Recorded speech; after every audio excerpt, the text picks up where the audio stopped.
Hey, this is Mike, Seder 42 Vinyl. I'm going to do another video. This video today is going to be with a friend of mine who I've known for probably almost 35 years, maybe. Probably about 35. I mean, we're Pretty both 50, close. right? It's getting up there. We're both 50, and I was like 15 when I met you. So, yeah. Yeah. Okay. It's been a long time. We've been friends for a while. We've been into metal ever since we've known each other. So, and one band that we both love and seen live many times, actually together a couple times, once specifically, we drove to Chicago and saw them, is Iron Maiden. And well, I'm wearing the Iron Maiden shirt today. And what we're going to do is we're going to talk about our five favorite Iron Maiden albums. These aren't like the best Iron Maiden albums for everybody, but these are our own personal favorites. That's a very And then, important caveat, I feel. yes, it is. Definitely is.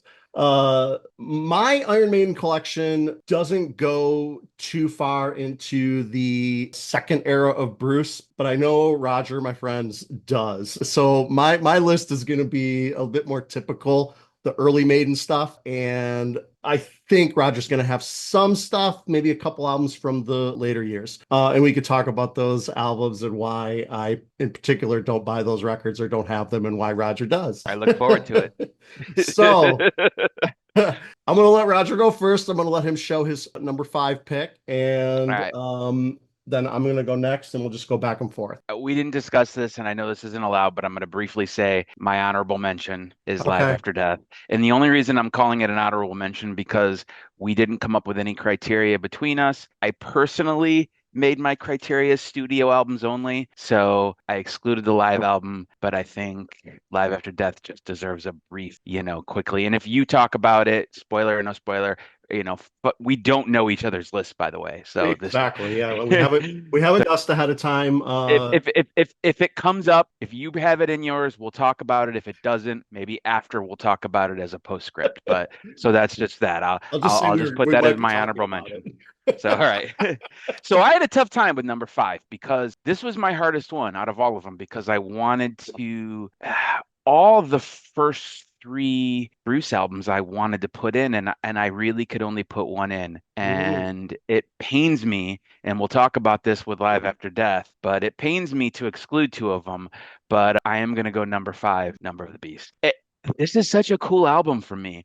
And I'll talk more into like why I love the Diano era so much and why I love the Bruce era so much. And for me, this record for Maiden is like you and I have had personal discussions about eras of Maiden and like we've said like, oh, it's two, no, it's three. And then I've been like, it's like seven, is what I've said because I think this album is its own era because it was like it was Steve. This is all my headcanon, by the way. I don't know any of this, but this is me. This is like Steve writing for Paul, and then like Bruce showed up.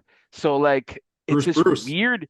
It's this weird mashup of a record because half those songs Bruce has no business singing, but does he pull it off? Yeah, absolutely, he pulls it off. And half the songs he totally has a business singing. I mean, I'm Yeah, gonna there look are at a it few real songs quickly. that are really obvious that they were Diano songs. And then there's Invaders, Gangland, yeah, I think like songs like that. I'm looking at it now, but it's hard to say, only, Steve knows that, but right. ultimately I had a hard time because boy, I really, really, really wanted this to be Power Slave because of Rime of the Ancient Mariner. And it really came down to a battle between Hallowed Be Thy Name and Rime of the Ancient Mariner to me. And I don't think Hallowed Be Thy Name is a better song, but I think that added to this album may pushed it over for me a little bit. I think this Yeah. album's just kind of cool. It's, what we know as classic Maiden and this earlier Maiden, and it's just weird. And I me, I like weird. Yeah. So like, so I'm gonna go with that. I'm It gonna was a hold tough. off about talking a little bit about this album, but I agree with everything that you just said about it being like a mixture of possible Diano songs that Bruce had to end up singing. So But it rules. But it it fucking does. He does rules. sing it well. He does sing it well. Yeah. And just as a early heavy metal album, Oh, it's a here's the thing. it's a Here's the classic. thing. We know, and this is a testament to Bruce. We know Bruce can sing any Paul song. I Yeah. mean, we've heard him do them live. Sanctuary, he does amazingly. Phantom of the Opera. I Yeah. mean, and I think both of those versions are pretty much equal. But like, I mean, come on, yeah. Bruce can pull it off. It's Bruce. Bruce could definitely pull it off. All right, so I'm gonna go with my number five, and it's an album that we just talked about that you did as your honorable mention. We did talk a little bit ahead of time, and you did ask if Live After Death would be okay, and I just said whatever you want. And the main reason I said that is because I wanted to include in my top five Live After Death. This is probably the first album or songs that I heard from Maiden, because we're getting old now, so false memories and in the order of things is always interesting to talk about, when you try to remember what happened first. But I do remember renting this video of Live After Death at my local video store and just watching it over and over and over again, and being like, one of the things I thought was fascinating is the crowd was, they filled out that stadium, and you read about it, and it's like 2 or 3 nights in a row that they sold it out. And I had never, and I know we had never heard an Iron Maiden song on the radio before. So, it was like, how did they, how were they so popular without getting any airplay? Scream for Me Long Beach is just something that, you're going to sing even in the studio songs. You can't help it. You're going to always say that. Can't help it. My wife gives me weird looks when I say things when we're listening to her studio recorded versions, because I'll be like, let me see your flippers in the air. I'll say something like that. Yeah, there's no way I can listen to Revelations without hearing the live version. Exactly. And to me, these are the best versions of the songs on Power Slave, in my opinion. And I'm going to spoil that Power Slave is not on my list, probably because, in my opinion, the best versions of the songs are the Live After Death versions. I love the versions of these songs. I love how they play them. I love how they're sung. I like all the crowd stuff that Bruce does. Okay. And yeah, and also again, the Di'Anno stuff that he does on here is really good. Mm-hmm. He's talking about the live stuff, and I do be one of the main reasons why this is on my list is because I'm not including Power Slave. If we had stuck with studio, maybe I would have put Power Slave in place of this. But this has just so many good songs on here, and I also like the Rime of the Ancient Mariner version of this. So just a great album. Yeah, I love this album, and like I said, this is my go-to instead of Power Slave. In most cases, I'll pull this. I think that's totally fair. And in full disclosure, Power Slave was my number 5 until the 11th hour, and I decided to swap it out and give the honorable mention instead, which is totally a cheat. If you can call a live record a Start Here record, and I would totally call Live After Death a Start Here record. It was my Start Here record. It was the first one I heard. I'm almost positive that video is the first time I ever watched Iron Maiden before and heard their music. I was aware of them based on like magazines and stuff, and I was in 7th grade in art class at Guest Junior High School in Roseville, Michigan, and a kid had it on cassette, and I said, "Can I borrow that?" And he was like, "Sure." And he handed me like no sleeve, no nothing. He just gave me he pulled the cassette out of his Walkman and handed it to me. So I had this cassette, and I had it for like 2 weeks, and I was like, "This is fucking amazing!" Like that was the first Maiden I heard was that. So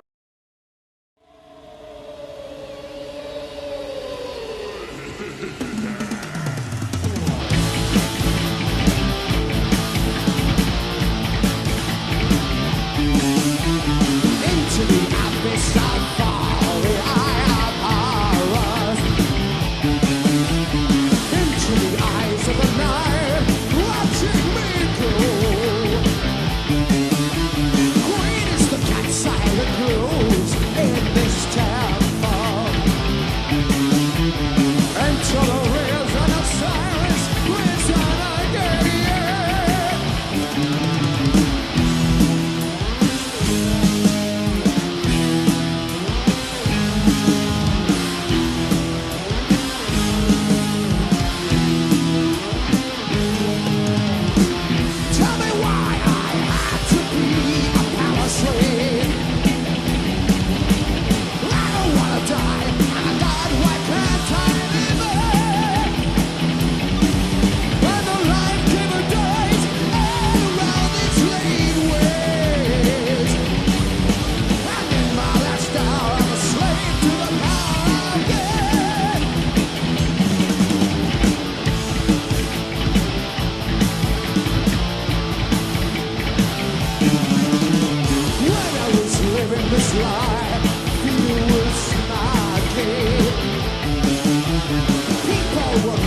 For he is a man and a god, and he will die too.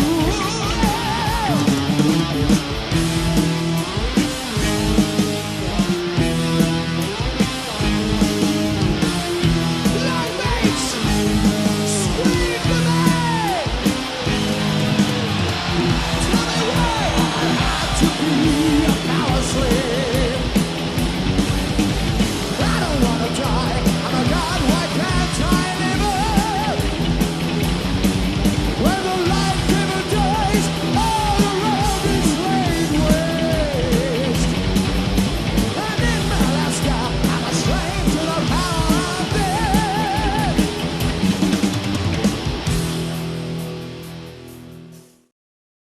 All right, cool. All right, what's your number 4 favorite? Number 4. All right, here's where we get crazy. Well, I'll just cut straight to the chase. I just think this is a really good record. I'm gonna go with A Matter of Life and Death. I really, really like this record, and I like New Maiden more than you. I think not all of those albums are great. I think Final Frontier almost blows, but doesn't blow. But like, I think A Matter of Life and Death is so good. And maybe because I think sometimes with circumstances, I saw them on this tour. I was very fortunate that one of my good friends at that point in time was working for one of the owners of the Palace of Auburn Hills, and she had access to owner suite tickets. And Maiden played at the Palace of Auburn Hills, and I was in the owner suite with several other people I knew.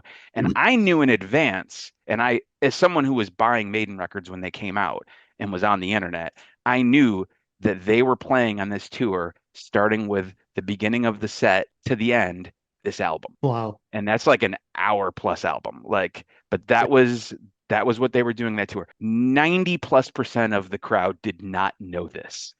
And it was a weird show because so I knew this like weeks or a month before, and I already had the record, so I did my homework.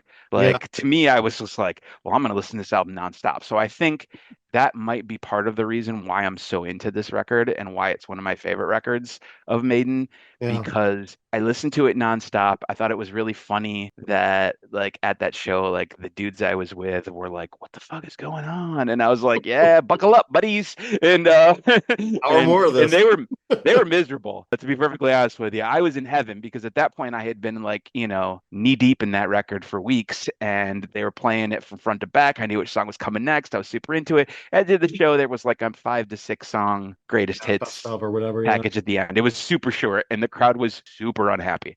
But I love this record. I mean, I think I'm talking a lot of circumstance here, but I really, really, really, really, really think this is a good record. I mean, look at some songs here. It opens with Different World, which I think is unlike a lot of like the complaints about New Maiden. I think it's a tight, catchy video type of song, which I think really works.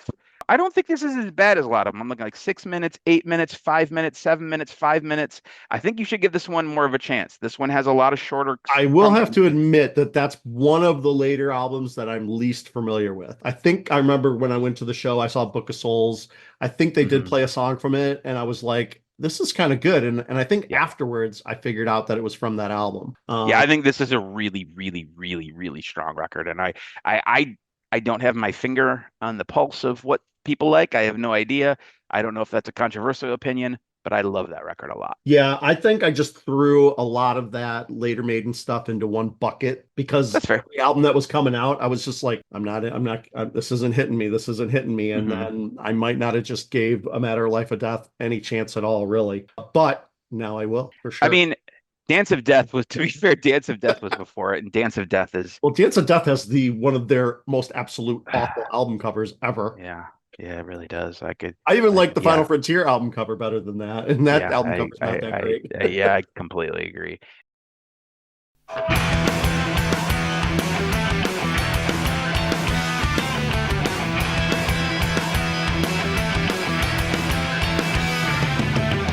You lead me on the path, keep showing me the way. I feel a little lost, a little strange today. I think I'll take a hold of whatever comes my way. Then we'll see what happens, take it day by day.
the simple things to appreciate this life. It's not too late to live.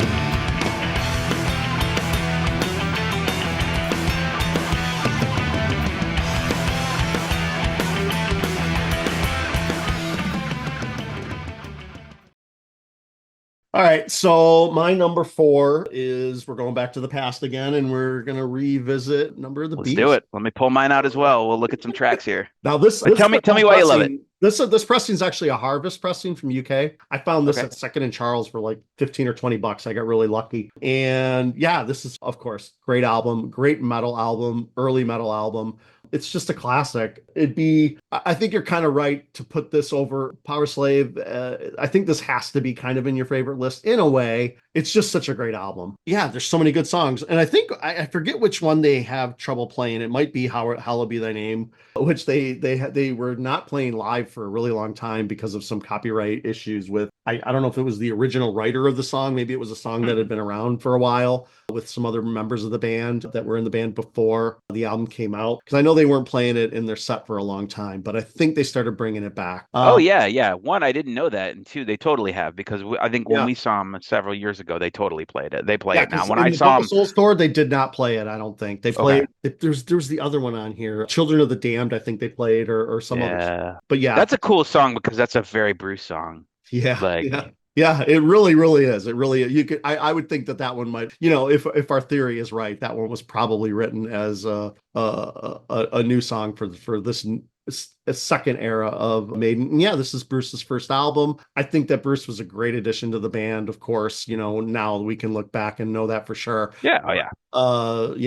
Coming in with his clean vocals, his range, he just did a fantastic job on this album. And it's one of the greatest metal albums ever made, kind of. I think the fact that what we know now, I think it's easily to say that the right path happened there. Exactly. That may not have been known at the time, but I think seeing it in totality, with all respect to Paul, we'll talk about more about him later. Okay. Fun fact. So, But I don't have a ton to say about this album. It's just fantastic. But let's talk. I'm looking at the track listing now, and I think the only thing I'm talking about just a kick-ass track on that album is, and one that I quote all the time, is "The Prisoner." I mean, yeah.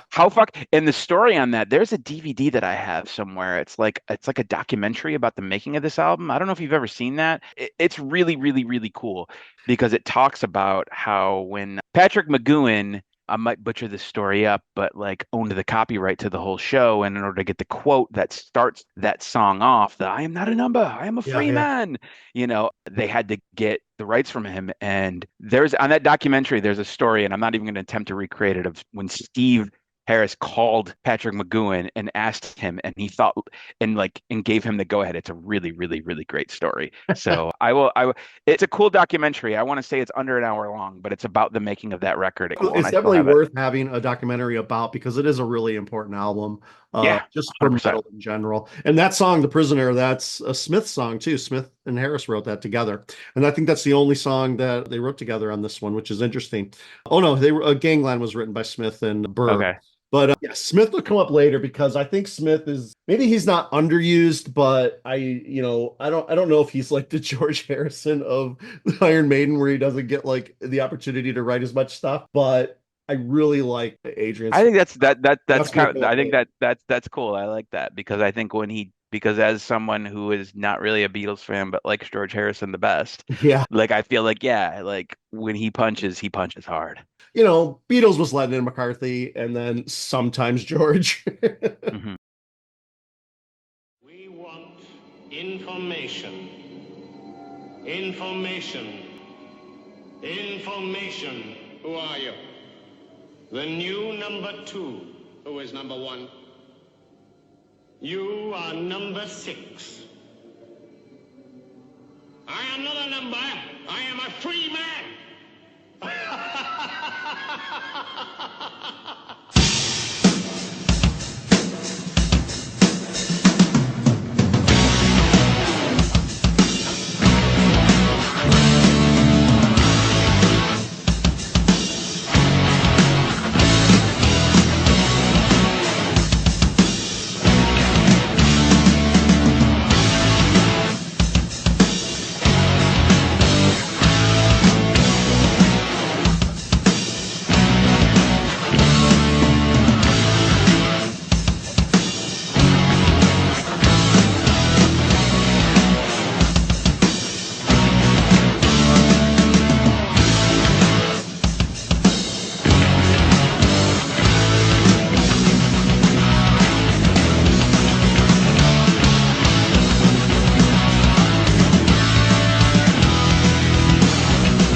All right, so All right. you're on your number 3. Number three, and this is where it comes down to I don't know the difference between best and favorite. This is definitely when I know we're talking about favorite because we're 100% talking about Seventh Son of a Seventh Son. And I fucking love this record. Like, I love this record so much, and I don't care what anyone bad says about it. Like, I know every note to it.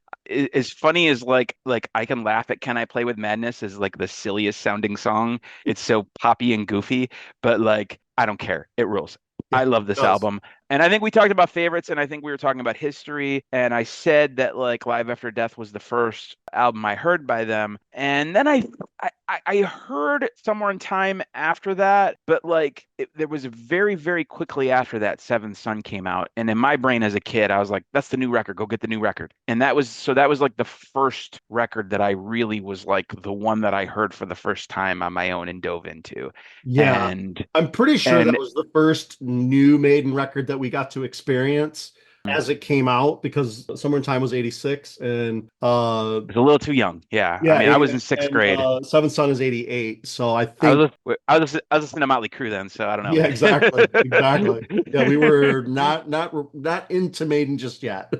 Right, right. Oh, this is a great record. I think like I could talk about every song on here. I think Infinite Dreams is always probably one of my favorites. I love that song. I feel like I walk around singing that all the time. I think probably the Clairvoyant too. I think I sing a lot just as like I think a lot of the things, the lyrics of that song just are one of those songs that comes up in context and I'll just like start spouting lines of that song.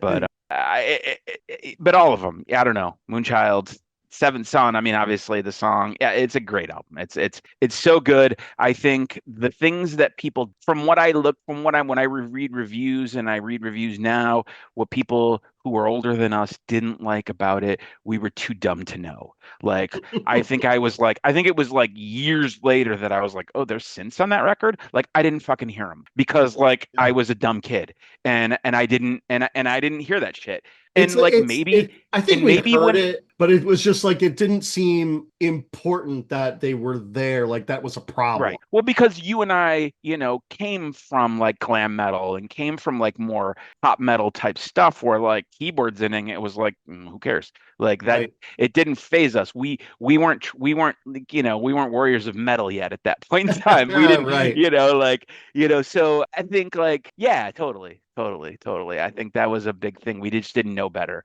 And, you know, maybe if I would have heard that at the time, I would have been like, that's so offensive. But I'm glad I didn't Yeah. because because I think that's an amazing record. And And I'm glad I didn't either because there we go, baby. Let's go. Let's just keep it going. Number three and number three. both of them are at number 3, and I did not switch my order to do this either. Now So let's just keep it up. Talk. What song do you want to talk about? Moonchild and Infinite Dreams are two openings. Both of those songs together, and Moonchild just to start it off with all those keyboards and synths, yeah. it's just immediate. And I can imagine like an Iron Maiden fan, Seven a deadly hardcore sins, fan, being seven like, ways to "What win." the fuck did Maiden do to my Maiden?" You know? Yeah. Oh yeah. Oh yeah. Because it's so synthy and so just proggy even, and Oh, Proggy, I love how he's doing like an Ian Anderson impersonation and that fucking Right. seven deadly sins and seven ways to win. It's Exactly, very funny. exactly. Like it's Oh, that whole intro is amazing. I have it memorized. Like it's Oh, amazing. yeah. Like you Yeah. said, all the lyrics, 100%. living on a razor's edge. There's so many Yep. catchy, poppy choruses. Can I Play with Madness? They sing it like 8 million times in the song. It's almost the only lyrics, but it's so good. And yeah, It's living on a possibly- razor's edge. They probably possibly- sing it too many times, but I love it. I love it. Like someone could argue to me that Can I Play with Madness is a bad song, and I'd be like, yeah, so is what I'd It's pretty like much say. arguing with us that Theater of Pain is a bad album. I don't Mm-hmm. know that you can argue with us about that. And I just love it. I just think it's such a good album. It is an album that sounds much different than the other Maiden stuff, and that's might be one of the reasons why I like it so much too. But also the synths. I mean, we'll talk a little bit later about when they started using synths, but this album they definitely went whole hog into it, and there's a lot more synths in this album than their previous stuff. But I like Maiden with synths. Yeah. And I'm cool with this album. I love this album. It is my third favorite Maiden. It's an album that I pull out more frequently than a lot of the other earlier stuff. Yeah, I don't know. I just love it.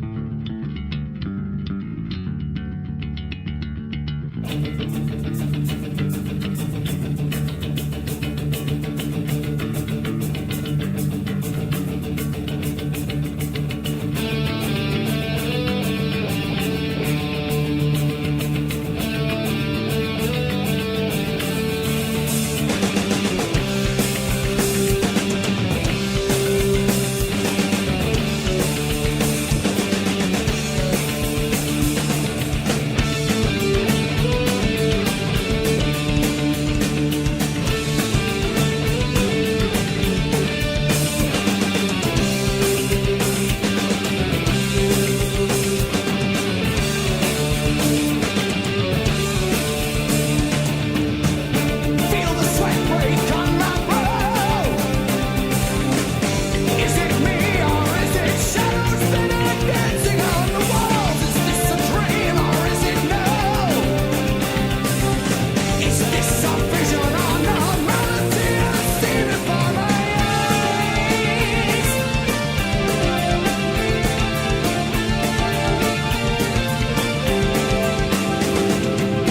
I wonder why, I wonder how. But it seems that my power's getting stronger every day. I feel a strengthening I fall.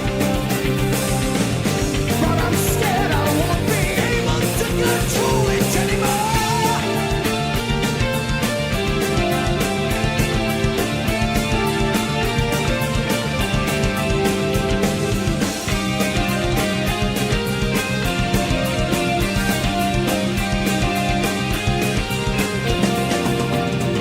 There's a time to live and a time to die. When it's time to meet the maker. There's a time to live, but isn't it strange? That as soon as you're born, you die again. There's a time to live and a time to die. When it's time to meet the maker. There's a time to live, but isn't it strange? That as soon as you're born, you die.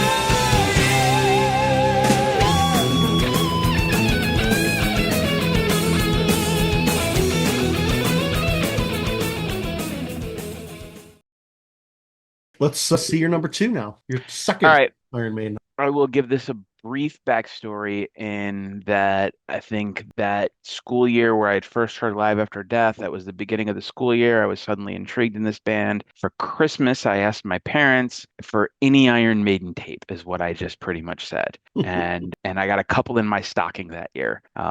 It's very funny to remember that. One of them was Number the Beast, which we talked about ad nauseam at this point. But and the other one was one that I heard it didn't make sense to me, and I tossed it aside. And I think then what are the modern Maiden evolution happened, and then maybe a year or two after that, I was like, there was no internet, so there was this dude who was in the band before and wasn't in the band now. Like, this was stuff you just didn't know. If someone didn't tell you, Yeah. there Or you you just were didn't reading know. like all the magazines from back Yeah, then. you did, yeah, and and it was hard to know about shit that happened from years ago at that point. And this was Right. 5, 6, 7 years ago at this point in our lives. And I revisited it, and something about it hit me in very, very few ways that an album has hit me, and that's Killers. I was wondering which Diana you were going to go for. It's a tough choice, man. It really is. I'd want to put them both on if I could, but I just couldn't figure out a way. And I'll just say the reason my tiebreaker was production. I think the production is I prefer it on this one, but I also love everything about both of those records. I think those are two of my favorite records of all time. And I think you and I have talked about things that open up your mind to a different world in metal, and to me, the concept of there's this band, and then in the old days they had a different singer and they totally sounded that was concepts that were foreign to me. So that seemed cool and weird and different. And hearing these albums and the energy, I always say, there's nothing, this is more about the first record. You can't bottle that magic of of the first record. I think everything about this record is great. I had a hard time not putting this number 1, to be perfectly honest with you. It probably was only my deference to Bruce that I couldn't do it, because I felt like I was choosing sides there. And you and I have talked about that. In some ways, I wish this band wasn't called Iron Maiden. I wish Yeah. this was like Steve Harris's old band, is what I wish it was, because in many ways they're different bands, and it's hard for me to compare them. So that's when I like, when we set the criteria of favorite, then I'm just gonna say, well, this is up there definitely for the most listened to record for me. I can't even begin to pick a favorite song. I think every song is amazing. I think everyone's great on it. I don't know. I just think I think it's one of those perfect records for me. It's like, I got a handful of perfect records, and it's funny that this is not number one when I'm saying that, but I have other reasons, and we'll get to that later. But Yeah, it is um, interesting. I know other people. I know Ronnie at the record store that I visit. I don't want to misquote him or put words in his mouth, but I believe his favorite stuff is Di'Anno as well. He loves Paul Di'Anno. He likes Paul Di'Anno's solo stuff too. So like Iron Maiden, self-titled and Killers, they just didn't hit me the same way they hit you or other people. I don't know necessarily why. I do like the songs. It's just they're not albums that I pull out frequently. I do have the represses of both of them, so I have them and I do listen to them, but they just never clicked with me in the same way that I know it clicked with a lot of other people. Like you said, it's your second favorite at this point, as of today, right? It could change, of course, tomorrow. yeah, totally.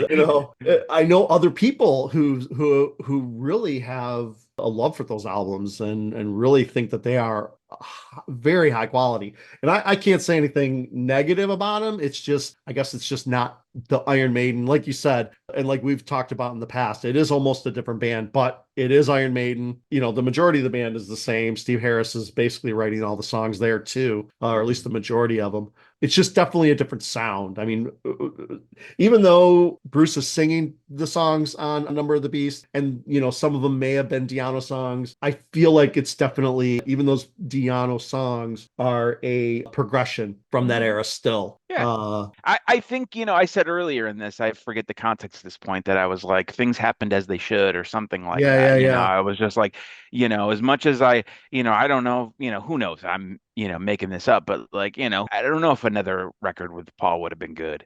I It don't know if might they have would been have captured good, that. but I don't I know don't if think like, I don't think Maiden would became as popular as they did on Number of the Beast. I just feel like, I feel like everything happened as it should. And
My number two is, again, both of these, my number two and my number one, exactly like you're talking about, are for sure favorites. Now, I think this album in particular is probably more of a album that is more universally liked. I think people wouldn't necessarily disagree with this pick, but these two albums in particular, my number two and my number one, I think I bought them on the same day. I'll tell the story again because like it's just a fun little story. At least it's fun for my own history. On my way to the Motley Crue Girls concert, there was a kid who came with us in the car and he had a mixtape. It was at Kobo. I wanted to go so bad, Yes, but it I was was at like Kobo.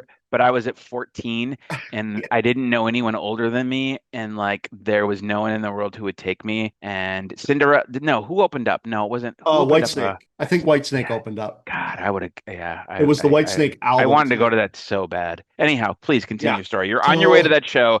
I'm So just saying, I'm jealous. interestingly enough, like that, like I didn't have anybody to take me either, but I begged my mom to buy tickets. I said I need to go to this concert. You heard the Motley Crue really wasn't played on the radio, but they did play the commercials for the upcoming shows, and I Yeah, heard I remember totally. Motley Crue at Me Kobo, too. whatever date, That's how I knew about it. Yeah, Whitesnake totally. opening, and they played clips from the songs, and I'm like, my mind's blown. I'm like, my favorite band is coming to Detroit, my town. I was blown away by that, and I probably begged and begged and begged. And my neighbor was this younger girl, probably maybe 21, 22 years old, partied a lot, and she was not really a fan of Motley Crue, but they were like probably going to go to the show anyway or something like that. So my mom got me tickets, convinced her to take me, and then they ended up taking a couple other people. So I was in this car, they were all getting stoned and everything. I'm like 12, 13, 14 years old, whatever.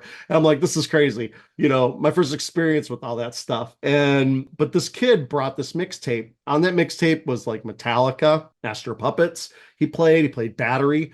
The beginning of Battery, where it's the acoustic part and then the guitars kick in. Yeah. I had never heard that sound in my Oh, yeah. life. And I was 100%. like, is this even music? I was like, what is this noise? But I was like completely entranced. And then he had Megadeth on there as well, from stuff from Peace Sells and Maiden, so he had some Maiden on there. And so as soon as that concert happened, I mentally put all that stuff in my head and I'm like, I'm going to go buy a bunch of these albums. So I bought Metallica, bought Megadeth, and I bought a couple Iron Maiden records. I bought them all at Kmart, and they came in those plastic cases that you had to cut open. So I remember having that. That was their security. And Peace of Mind was one of the albums that I bought. Now, when I first listened to this album, I was like, this is weird. Like I wasn't like, what's the first song where Eagles Dare? And dude, I was like, what is this? It was like hard rock, but heavy metal. And it was kind of like this really mixture. And I was like, I was super intrigued and I was like, this is really amazing. And then the more and more you listen to this album, you realize how, and like you were talking about perfect albums, Killer being one of the perfect albums. This album I think is perfect. I don't think there's a bad song on here. Even To Tame a Land is great to listen to. I love that song. And what's the song about the water? Yeah, I'm singing Sun and Steel in my head right now. Sun and Steel is great. The chorus is awesome. Still Light. That's what it is. This album, again, talking about progressive, there's a lot of progressive stuff on here, but still just straight up heavy metal. Really great stuff. Bruce got to write the lyrics to Revelation, which even as a kid, I was like, the lyrics to the song are freaking weird, and they were so different from the other songs too. But yeah, Steve writing songs about history, When Eagles Dare, talking about, paratroopers and stuff, things like that. So that kind of stuff was starting. Think about that. We had just talked about Number of the Beast and how weird Number of the Beast was. Yeah. Think about how this came right after it. Yeah. And this like solidified that position. Like that, like this is Maiden. Like This album established who they are as we know them. Talking about a Start Here record, it would be tough for me to pick Live After Death or this album. But, somebody who's kind of familiar with heavy metal, Start Here with this, I think. If you want a studio album or if you want a live album, I guess, I don't know. It would be really hard to choose, but Peace of Mind is just, it is a perfect album. I love this album. And it's kind of personal too, because it was one of the first Maiden albums that I have ever listened to, like in its entirety, a million times, talking about knowing all the guitar riffs, knowing all the solos, knowing all the lyrics, and just this album cover is so great. Them with their little dining room scene with the brain, I keep looking down because this is in my lap because I'm looking at it All while right, you're so go talking ahead about and it. do your So that's why I'm looking down. No, I can't. I'm very, very, very, very happy that this is so high on list because when I look at this album, I feel like the fact that this isn't on my list, I guess I just blew my number one, makes my list seem so stupid because I'm like, how couldn't this is great. Like, I Yeah. don't know how, this is why I love this band, me personally, because I see so much greatness from all these eras, except the 90s. But, Right, yeah. Please. but, so yeah, I'm glad you have this on here because I'm looking at the song list and yeah, it's great. It's great. Why isn't this my number one? I have no fucking And idea of because this, course, the Trooper. I mean, come on. yeah, I mean, Even though it's maybe I think my overplayed, hesitation. it's still Yeah, great. yeah. That's like Number of the Beast. Even though those two songs are probably their, I don't know, if we looked at Spotify right now, they probably have the most plays, I would say. That would be my guess, is the Trooper and Number of the Beast. But I still love those songs. It's a great record. Yeah, it's a great record, man. I'm not gonna It really skip, is. I'm not gonna skip the It's Trooper. no, it's a I'm great playing record. it.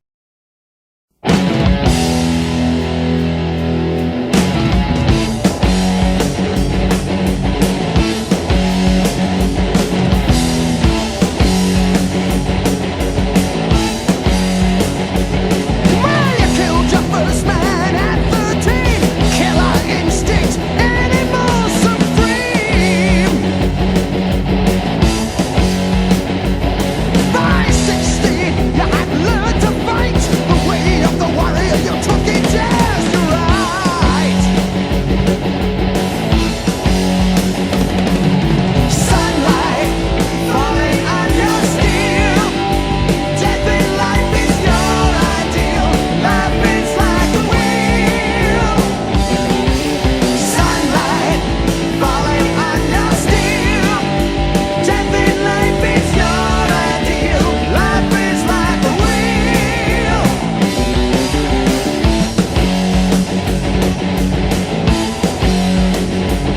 Through earth and water, fire and wind, you came at last. Nothing was the end. I'll make you combine fire and stones, take you and your blade, break you both in two, break you both in two. Sunlight falling on your steel. Death in life is your ideal. Life is like a wheel. Sunlight falling on your steel. Death in life is your ideal. Life is like a wheel, rolling on and on.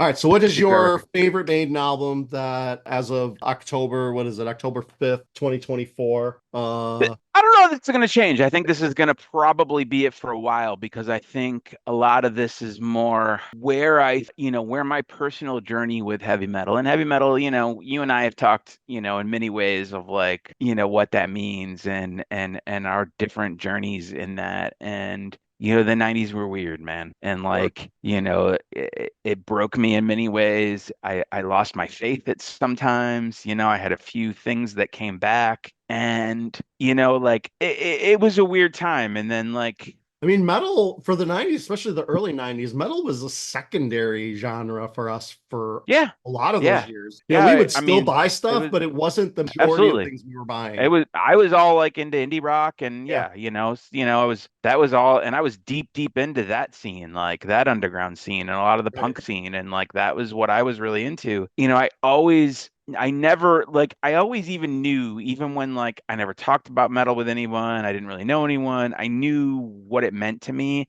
So I always wanted to like I always had my toe in it some way or somehow. Right. We talked about, with the weird bands in the 90s that kept me, when I first discovered black metal, when I started hearing that weird like goth metal, like those were the things that like kind of got me to where, we are now today, which, I'm all in now Yeah, and it's have all been all over the in for a place. while. Yeah. So, but so I think there was a time that was weird, and there was a few bands, and in my mind, like this is all nonsensical and headcanon, but like albums that saved metal to me, and like Yeah. to me, it was the exact album that needed to come out in the exact same time. And my favorite Iron Maiden album is Brave New World. Wow. And I can't say enough about this record. I like, to me, again, I'm looking at the back and I'm like, every song's amazing. Like every song is amazing. I think, I remember like I was, I made a joke about 90s Maiden earlier, Yeah. and I would keep this short and simple. I think it sucked. I think, even the last two Bruce albums were subpar, Yeah. is the nicest thing I can say about them. And the Blaze albums I've tried, they're brutal. They're terrible. And at that point, Maiden was an afterthought, much like heavy metal. And Yeah. like, I was like, oh, and I had heard Bruce was doing solo stuff. I think like, Chemical Wedding was like before that. Yeah. And Chemical Wedding And got really good reviews. And I and I think was into and and I liked Adrian, it. yeah, I both liked of them I wrote a I lot was of. into it. And that was one of those things that like was like, oh, this is kind of cool. I didn't listen to it a ton, but I was like, this is like familiar to me. Yeah. And then I heard like, Bruce is coming back in the band, Adrian too. But I don't know, this was the perfect album. Like when I heard it, it sounded so good to me. It sounded so. I remember the Wicker Man premiere, and like I watched it over and over and over and over again because I was like, "Fucking Iron Maiden's back! Like Iron Maiden is Right. here to save us! Like this is what I've been waiting for!" Like I think there was a few bands like that, and Mhm. I love this album. I mean, is it the best? I don't know. Probably not. But is it my favorite? Yes, it's my favorite. And I don't know if that's ever going to change because I think I would say like there was significant moments, and early on, sure, they were significant and definitely like caused a big thing. But like, I feel like this second awakening in me, when was this? Like, so how was I? Was in my late 20s, we were kind of just getting jaded. We just, Yeah.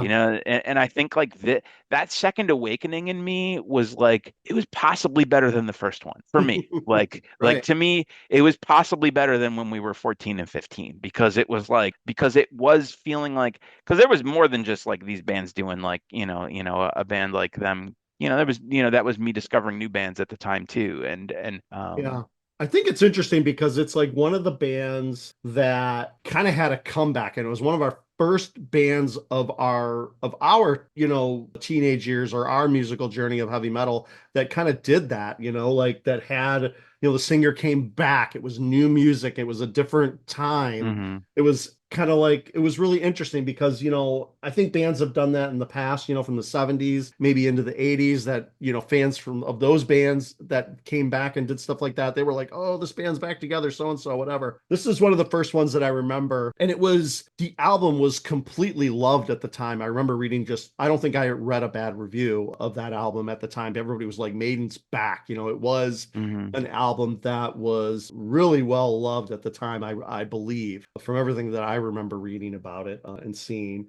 And yeah, I do like that album, but to me, it's the beginning of the bloatedness and the repetitiveness of Maiden that is that newer era. I remember liking that album and playing it a lot, but I do remember kind of being like, these songs are long and I feel it. It's a double record. I'm holding it right now. Looking it over. I love every song. I would say Ghost of the Navigator is probably a favorite. Dream of Mirrors, The Thin Line Between Love and Hate, The Nomad. Those are probably my favorite. I think this is a really great record. So, It is a good album. I just think that it's when Harris started to kind of be like, this is a good riff. it reminds Let's me a do lot. it a lot.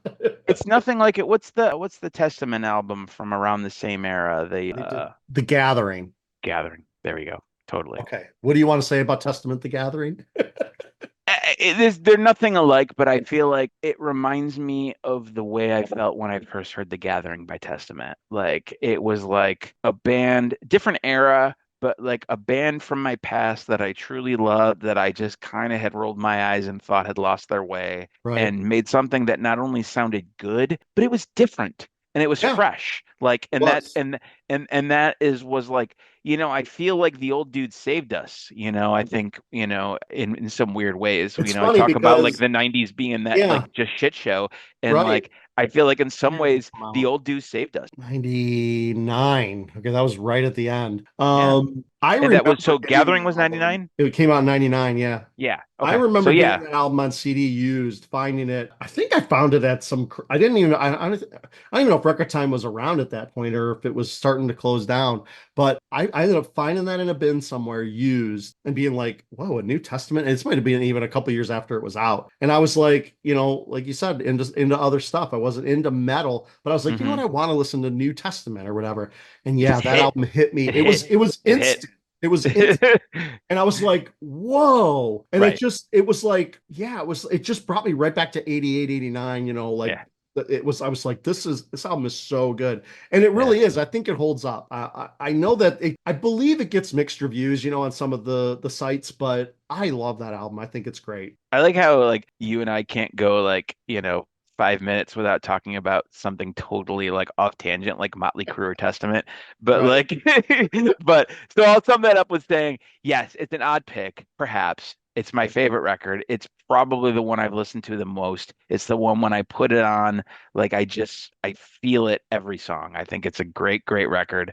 It If reminds you me a haven't, little if you haven't, of if someone watching this hasn't heard this before, hasn't heard it before, didn't give it a chance, give it a chance. Like I think it's a really, really great record. I think there was some, I think did you like complain about the production on it at some point? I feel like you said. maybe, probably. I thought it does sound a little weird, but I think now that I've heard many of the newer era of Maiden, it just sounds like that. It really Hmm. does. To me, it's the very beginning of that era of too long songs, the riff being repetitive, things like that. Now the songs aren't bad, and I could probably say that about a lot of the Maiden stuff, but there's a huge difference between when you listen to the songs on Brave New World and you go back to Peace of Mind. I mean, Yeah. it's just like they're so tight. It's like they edited themselves way better back then. When I say there's different eras, like those newer eras, I don't think are necessarily you can relate to the previous ones. They are like Yeah, totally different. Like, true. like I would I agree. think that post 2000 era in many ways is kind of nothing like the 80s Maiden. Like, Yeah, it's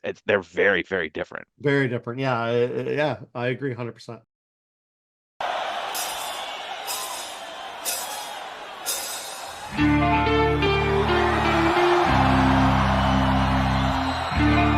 You've been navigating on the seas of life. You may meet this character. The ghost of the navigator. All right. Come on. With my hands.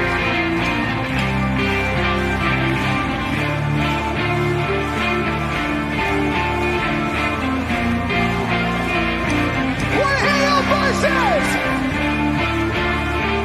Yeah, yeah, yeah, yeah. I can fucking hear you. Yeah, yeah, yeah, yeah.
All right, so my number one, again, personal I'm number excited. one. I'm excited because I'm pretty sure I know what it is. And I'm excited because we haven't talked about it. Another one I wish I would have kept in. Don't disappoint me. And the cool thing about this is in 2024, this is the tour because they keep doing those tours, where they play like old stuff, like most of the songs from older tour. Hmm. And this year they're doing a lot of songs off this I album. knew you. I knew it. I knew it. I knew it. Now, this album is great for many reasons. Let's just talk about Uh-huh. number one, this cover art. Yeah. This Oh, cover art is you know what? Unfortunately, I don't have it up yet, but like you saw it firsthand. I had an old school, what are those like old school, 36 by 24 posters I bought vintage and had it framed up on my wall in oh my yeah, old yeah, that's basement. right. That's right. I rolled it up here. That's it because that is the best album cover of all time. And I will say that and drop the mic. Gonna be on the internet, Roger. Anyway, I would have a hard time disagreeing with that. I still find shit in this album cover. I'm like, whoa, I didn't see that part before. I'm like, whoa, that's so cool. You see so many Hey, things. fun facts, this guy doesn't drink or get high, by the way, too, and is still doing stuff like that. So Yeah, it's really, really cool. And it's great to have it on a vinyl cover because I only ever had it on probably cassette. Maybe I had it on CD. I can't remember, but I definitely had it on cassette. It was one of my Kmart buys I bought this and Peace of Mind at the same time from Kmart that day. I remember selling a bunch of baseball cards. I had a Mark McGuire USA 1985. I had a Dwight Gooden rookie card. I sold all of them at the flea market. I And forgot I I went forgot out and about bought a you. bunch I of forgot metal about tapes. I forgot about you and your baseball cards. Oh yeah, I had 85. I had probably 10,000 baseball cards of 85. Forgot all I about had that. so many. Anyway, this album, I love this album. Talking about synths, like we were talking about with Seventh Son, this is probably their first album where they really had any synth. I mean, I don't know. Did Peace of Mind have? I mean, maybe there was a couple songs where they had a little bit, but they kind of went all, not really all in, but way more in with synths on this album. And I just love it. And one of my favorite songs on here is Loneliness of the Long Distance Runner. I freaking love that Absolutely. riff. I just love that. It's one of those, it's funny because I was just complaining about them, doing the same thing over and over again in too long of songs. And this is one of the longer songs on the album, but that riff is so good that I want to hear it 8 million times over and over and over again. It's just that good. This album just Caught Somewhere in Time was, I think, the first song I ever, heard of album that I owned from Iron Maiden. I'm pretty sure this is the first album that I ever played besides the watching the VHS of Live After Death. And Caught Somewhere in Time just grabbed me. I believe I saw Wasted Years the video on Headbangers Ball, and I liked that. So I definitely liked that song. And that beginning riff, that guitar riff in the beginning was really great. And the one thing that I know that this album, I think Adrian wrote quite a few songs on here, more than he had in the past. And I don't know if that's one of the reasons why I like it too. I don't know. But the history lesson on here, Alexander the Great, it was funny because in history class, Mr. Ward, I don't know if you remember Mr. Ward, he was talking about Alexander the Great and he went over the Gordian knot and all that shit. And I'm like, dude, all that shit from the Maiden song is 100% accurate. I know my history. Probably got an A on that. It was the only test I probably got an A on for that particular version of history. But fantastic album. And they're playing Alexander the Great live on this tour. And Wow, isn't that something they hadn't done in forever, right? forever, probably since the album came out, and maybe they didn't even. Yeah, that was one of those legendary songs they had never played in It like really is. decades. It's so Uh, good.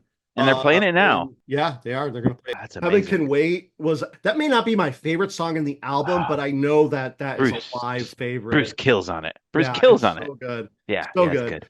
Yeah. Excellent album. 5 out of 5, 10 out of 10, 100%. It's my favorite Iron Maiden album. Like we said, I think there's personal reasons that these are our favorite albums, not necessarily objectively the best albums. I'm very glad that Somewhere in Time was your number one. Again, much like Peace of Mind, I'm just like, what was my list all about? Why was that not on it? Because, I think Somewhere in Time is just fantastic. I think it's so good. I remember before I really, thinking about my first introductions to that band before I knew who they were. This kid I was a friend with in like junior high school, he had an older brother who had long hair and looked cool. And in his bedroom, he had one of those, like, remember those posters that you would put on your door that were like 6 feet Yeah. tall? He had the like Somewhere in Time Eddie, like holding the gun, like There full is 6 foot more to poster this on his picture. door. Don't even know, I think I knew what that band sounded like then. I just remember my friend, when I was 12, his older brother with long hair had that poster on his door, and we weren't allowed in his room. And if we walked in there, we got yelled at, but Yeah. like I remember that poster and I remember the image, and I was like, Iron Maiden, that seems cool. So, but beyond that, no, it's a great album. Great, Yeah, great I album. And remember in I high don't disagree school, with it that. might have been junior high, kids wearing that shirt. And I was like, that's a cool looking, scary looking shirt. But had no idea, heavy metal, whatever. I was, like you said, Motley Crue, things like that, Rat, I had some Rat cassettes. I had all Wasp. kinds of weird stuff when I was a kid, but Motley Crue was, I think both of us, our first favorite, band that we loved, in our early years. And then we just grew The from only, the only reason I'm not embarrassed is because you do too. So like, 100%. Join the Sin Club and because it's kind of embarrassing. yeah.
right, so that is our top 5 favorite Iron Maiden records. I think this was fun. Yeah, that was cool. Super About fun. the past and our Yeah. history with the band.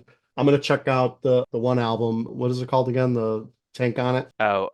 Matter of Life and Death. Yeah, Matter of Life and Death. I remember hearing some songs on that album, but like I said, I just kind of Yeah, that era is just not my favorite. But I'm gonna check that album out. All right, thanks for watching, everybody. All you 10, 20 people that watch and like, subscribe, comment, and yeah, thank you. Goodbye. All right, see ya.